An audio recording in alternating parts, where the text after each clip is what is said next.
Once I have a few solid objects, I can then apply materials to those objects. I can change the color, and I can even change the background scene that I'm working in. To do so, first things first, let's go ahead and try to apply a material to these parts here. So if I go over here to Material on the left-hand Feature Manager and right-click on it, I can see all of my favorite materials here, and at the very top is Edit Material. So here I can apply any of these standard materials, and you can see we have a lot of them. If you expand it out, you can scroll through all the available materials, and as soon as you apply a certain material to your part, now that part has all the physical characteristics of that material. So I can then run a finite element analysis on it. I can take a look at the part. It's going to look the same. It's going to act the same. And I can weigh it. I can find the center of mass. Those will all be accurate based upon that piece of material. Once you click on Apply, now that material both takes on the visual characteristics as well as the physical characteristics of that material.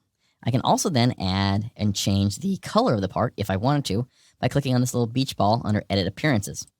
I can choose an individual part like one of these, and I can choose a color. And I can say I would like this piece to be red, or both of them to be red, and you can see I can apply that to both those parts. Now, if you click on the Feature Manager at the top, and then you go all the way over to the right, you can see I have the Display Manager, and you can see I've applied this color here to these parts right here. And that's because that's one part. But if I go back and change the way that's applied, if I get rid of this, I say Edit Appearance, and instead of applying it on the part level, I could apply it maybe on a face or just an individual body. So I could choose just this body, for instance, and click OK.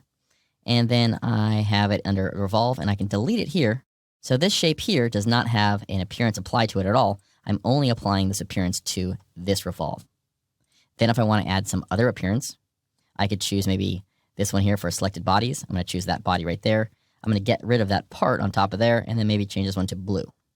Click on OK, and then under the Display Manager, you can see I have the Satin Finish Aluminum, and the Revolve one is red, and then under the blue color is the Boss Extrude one. If something doesn't look right, you can always delete the color itself, or delete the feature that it applies to, and then you can always add that in later on. So a lot of great things you can do with applying materials as well as applying appearances to the individual materials. The last thing I want to show you is we can change the background look of our scene with this little icon up here at the top. So Apply Scene, and I can change it from plain white to a gray color, rooftop. I got a bunch of options of how I can apply this. I can even put it in a courtyard. As I spin it around, it looks like these parts are floating in space inside of this courtyard. So a bunch of neat scenes you can apply to kind of give a realistic look to your parts and put them in a place that they might actually belong. Those are the key steps for applying materials, colors, and scenes to your parts.